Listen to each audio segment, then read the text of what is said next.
Or what about when I say, I'm horny? Search for hotel en route.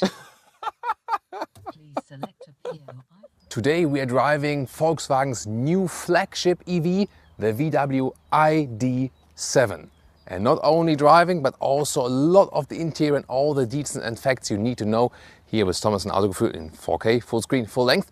Let's go with a short look at the exterior, still in this show paint. The standard paint colors we will review to you very soon. Retro look here in the front with this wide VW logo.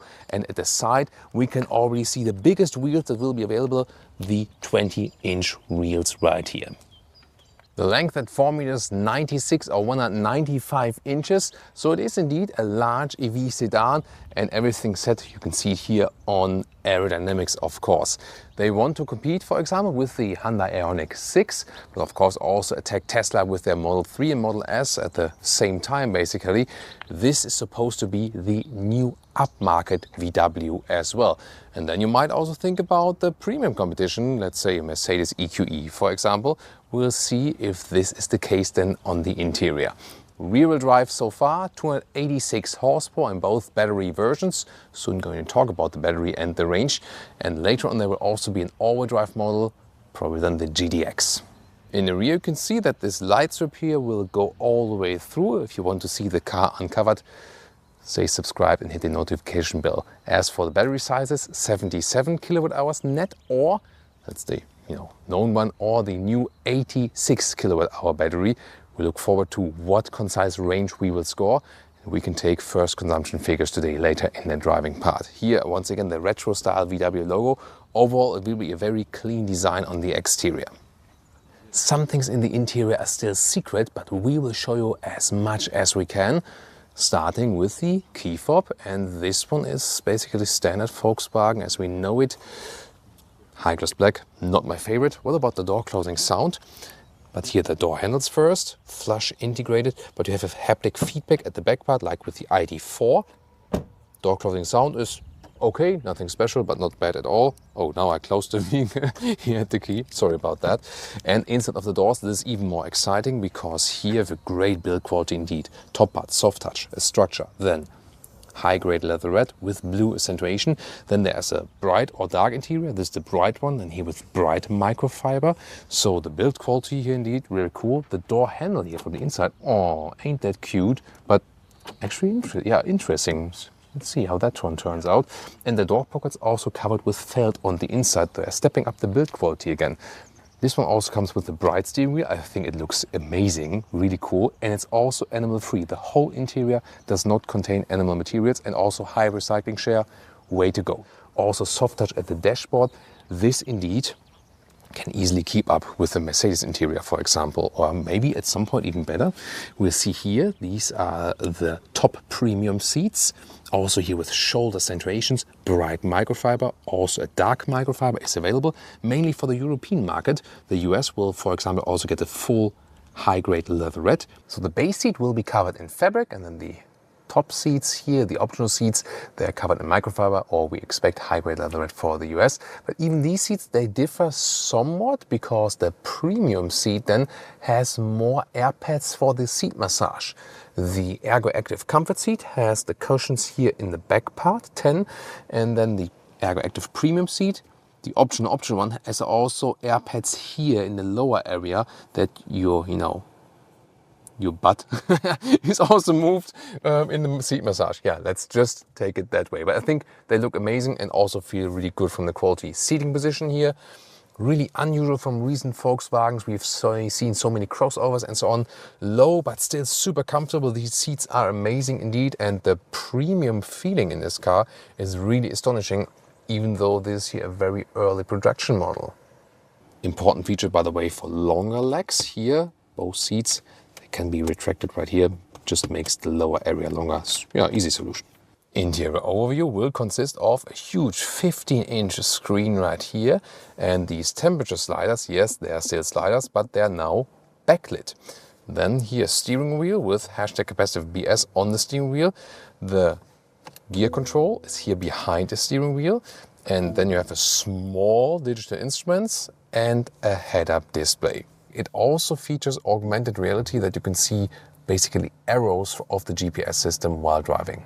Middle console, this will be updated in the normal final model. This will be matte surface and also a little bit better from the quality. You can slide this open and you have two USB-C chargers, inductive charging pad, and here's some adaptive cup holders.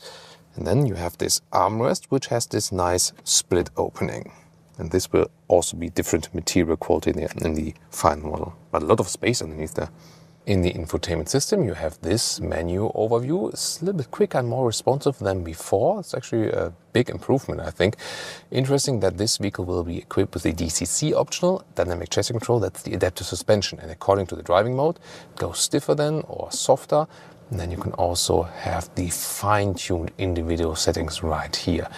You also have this view available. You can individualize your home menu, basically. Then there's the Apple CarPlay integration, wireless, same also accounts for the Android Auto, really impressive. And it will also be equipped with the 14-speaker Harman Kardon sound system, which has a quite bass-rich sound. And what's also interesting, here again how the sliders react, but the air vents, they are without physical control. We know that from Tesla. Control them in the system and then they magically change, so to speak. But if that's really progress, I doubt that. And you also have controls for seat heating and seat cooling. Interesting is there's an intelligent control with a moist sensor in the seat. So when it's rainy outside, you get in the car, then the seat ventilation goes on, but also a little bit, but just a tiny bit of the seat heating. So because warm air can transport the air away, it sucks up the air, and it even works in summertime, but just barely noticeable warm air. And yeah, looking forward how this is going to work. By the way, since we can't show you the panoramic roof, I can tell you that I have something like this above my head in the front here as headroom, so no problem as for headroom with 189 or 6'2" here in the front. And the voice control, either activated with an activation word or here at the steering wheel, and you could, for example, interact with the climate unit, like I'm cold, I'm hot. I'm hot? Or what about when I say I'm horny? Search for hotel en route. Please select a POI from the list. Yeah, that's what I need then, definitely. Sorry, I don't know how to do that yet. Yeah, I know. Oh, I'm glad it is that way. still need to learn. In the rear, plenty of legroom, although I am driving as a tall driver, and don't wonder, this rear bench is still covered because we can show you that at the official world premiere at the later stage. So again, stay subscribed if you want to see that. Also soft touch at the back part of the doors and nice ambient lighting integration. So also in the rear, the quality impression is pretty good. As for the headroom, there's also one thing we can't show you today, and that's the panoramic roof, or if you could just see that. No, I mean, we will show that to you also very soon. Not allowed here to do that today. But you can still fit a hand over my head with 1.89 m or 6'2". As for the trunk or the boot, the cool thing is this is a big hatch, so you can easily load things in and out, 530 liters.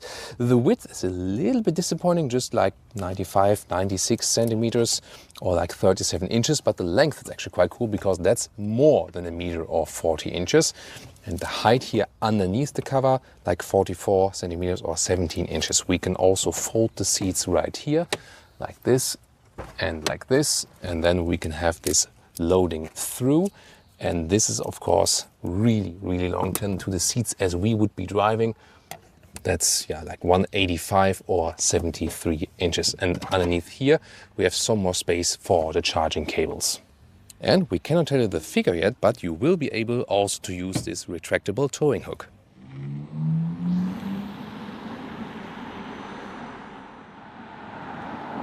Welcome to Thomas's Driving Lounge with the VW ID.7, and I want to show you the turning circle, turning all the way in. This is rear-wheel drive and it feels like turning on standstill. This is really amazing indeed. Look at here also the big camera image. Wow, this is super narrow for such a rather long vehicle indeed. And of course, rear-wheel drive gives us good punch out of the corners. And yeah, you sit relatively low, have have a nice agile feeling. The steering wheel is actually good as for the natural feeling. It has no real dead zone area. You have to steer quite a lot, at least here in the normal mode, so it's rather laid out for comfort and driving straight and so on. This is here also equipped with the DCC, with the adaptive suspension, and at the moment I have set it on a rather comfortable note, and that the bumps are evened out right here. But the good thing is that it always rules in a certain spectrum. So if you set it comfortable, then you have like this spectrum. If you set it sport here, you also have like plus minus spectrum. That's of course really, really helpful. So, and I would say we do the first acceleration while also cornering out. Let's see how agile it is and how much control I can keep over that vehicle. And for that, we also go to the sport mode, and the DCC is also set a little bit stiffer. Let's go. Plop, that's 70 kilometers an hour. Really controlled feeling indeed. And that's of course the big advantage from the rear-wheel drive, or then if you have an all-wheel drive and still with the rear-wheel bias. Front-wheel driven vehicles, when they have a lot of power, they tend to get some understeer then, or you don't have too much control of the steering. But here I accelerated out while basically starting from a corner, and the car was super calm and collected at the same time. Really quick acceleration. So that's definitely sufficient power, not lacking that at all. Even though we are here in the sport mode for the DCC, it's still giving me a good feedback, but comfort at the same time. So you will have comfort and sportiness in all situations, basically. It's just in what you prefer, what you want to have. If you rather prefer a sportier setting or a more comfortable one, but you can also use the individual setting to really fine-tune it. Steering feeling wise here, by the way, in the sport mode or in the comfort mode, gets a little bit lighter, so that I would prefer in the sport mode. What you can, for example, also do is that you set the suspension stiffer and the steering lighter, or you have more feedback from the steering but want a more comfortable suspension. This is what you can all do then in the individual mode actually. And I'm really surprised how agile this car feels, although it's that long. At the same time, it does not get uncomfortable. Remember here, the electric vehicles, they also have the battery pack in the center of the vehicle, keeps the center of gravity low. This also helps, and also accounts for the fact that the difference between EV sedans and EV SUVs is not as large in sporty driving as it would be with normal combustion engine SUV versus sedan, for example.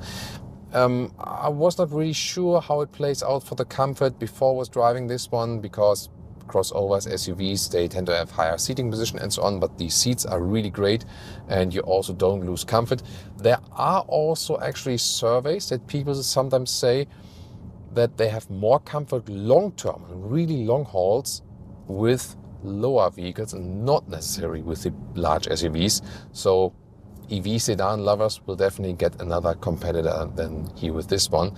And at this moment, we're driving around 70 kilometers an hour, and it almost feels like nothing. The sound insulation is also really good. It's really, really silent in here. Hardly any tire noise, roll noise, wind noise.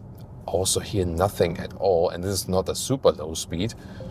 So this also speaks for the aerodynamics of the vehicle as well. Driving downhill now. What about recuperation?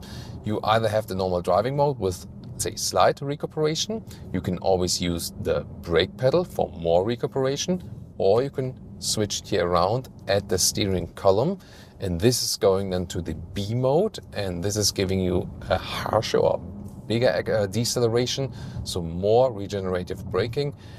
It really depends. The efficiency will be the same no matter how you do it. It's just a difference.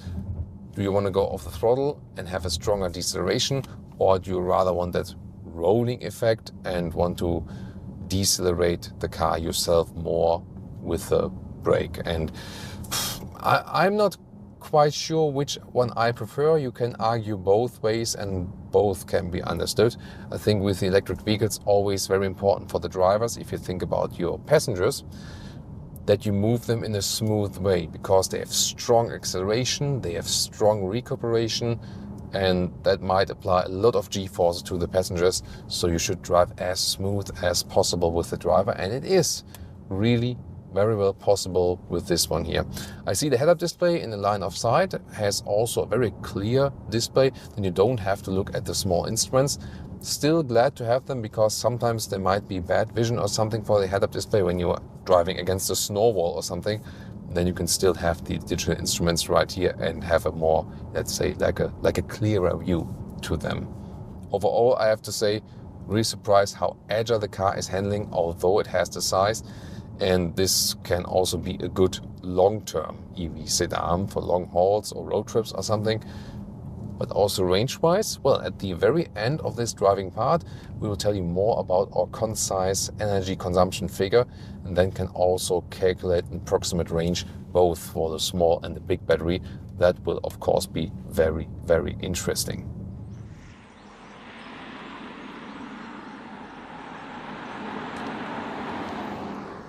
And our test consumption here for today on a full loop at around 15 kilowatt hours on 100 kilometers. That's some 4 miles per kilowatt hour. That's really amazing. However, note that we have ideal conditions, just over 20 degrees Celsius, like 70 degrees Fahrenheit.